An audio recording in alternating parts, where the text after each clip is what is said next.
Conor, and I'm what here. do you say to people who feel it's inappropriate for you to be here, given... God bless Ireland, God bless America. I am an employer of over 200 people, almost 300 people in the country of Ireland. He's an employer of none. Every available metric available to us has shown that the government of Ireland currently has failed the people of Ireland. In 10 years, Dublin city centre has gone from one of the most safest cities in Europe to one of the most dangerous. So shame on him for saying that, speaking down on an Irishman. I won't speak about him, throw a jab. I could throw many jabs at him. There's been a lot of backlash that's come against Conor McGregor since he announced running for president by the Irish mainstream media, which again is mostly left-leaning, trying to bring up everything wrong he's ever done. And when he came over here and talked with Trump to maybe get some support, obviously our politics are going to have an effect in Ireland and an influence. And so there might be some sort of way to bypass the political barriers that have been put in place. 2/3 of adults 18 to 34 are still living with their parents because they can't afford to move out.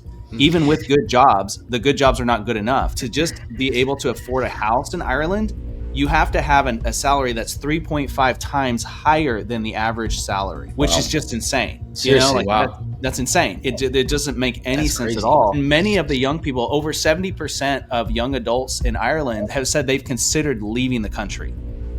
70? 70% of young adults in Ireland have considered leaving the country.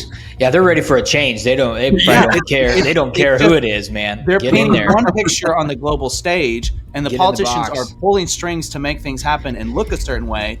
And the mass migration is part of that, And I agree when it comes to humanitarian aid, it's like sometimes you do need to bend the rules a little bit in extreme crises, but the problem is they have done such a bad job of just allowing and such a huge influx in over the last several years that they couldn't handle. It really is contributing to a faster deterioration of their society. What they're trying to do with mass migration is to solve a problem that cannot be solved with migration. And they're destroying their own country to do that. And that's where other countries in Europe have already done that and went down that road. What they need to do is have a pathway, and they need to have a way for them to assimilate. And that's the problem, is they're not assimilating. And so, and it's literally taking over the culture. And it's just a failure of leadership. Just bring them on in. We're awesome. And then I can put that on my campaign and I can do all that. Like, it's just virtue signaling to the max. It's disgusting because it's not showing care for these people. It's not showing care for the people that are already there. It's not prioritizing anything except they want to look good on the global stage. I think McGregor mentioned that too a few times in some of his rhetoric about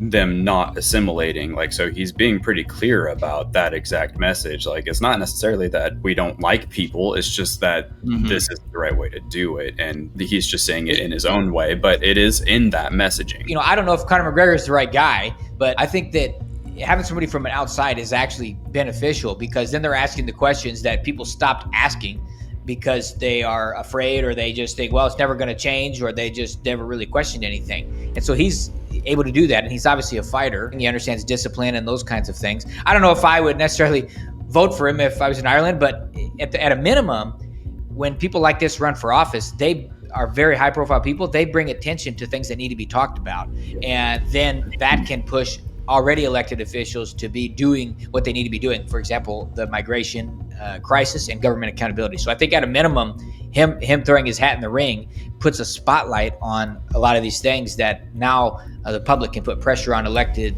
politicians to do something about it. The establishment media and politicians in Ireland have definitely said it's impossible for McGregor to win, especially because you actually have to get like a certain amount of already elected officials to sort of back you to be able to even get on the ballot. And so before it's a question of would the Irish people vote for McGregor, it's actually a question of would current elected officials support McGregor to become a candidate, to actually put his name on the ballot. There's been a lot of backlash that's come against Conor McGregor since he announced running for president by the Irish mainstream media, which again is mostly left-leaning, trying to bring up everything wrong he's ever done.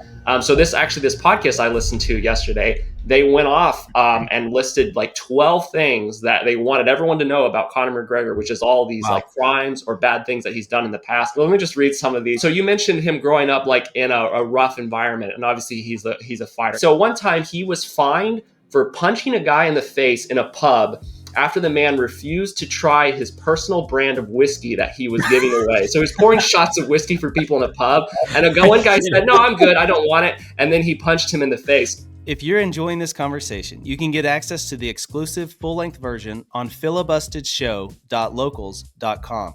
There's a link below. And if you're enjoying this content, don't forget to subscribe.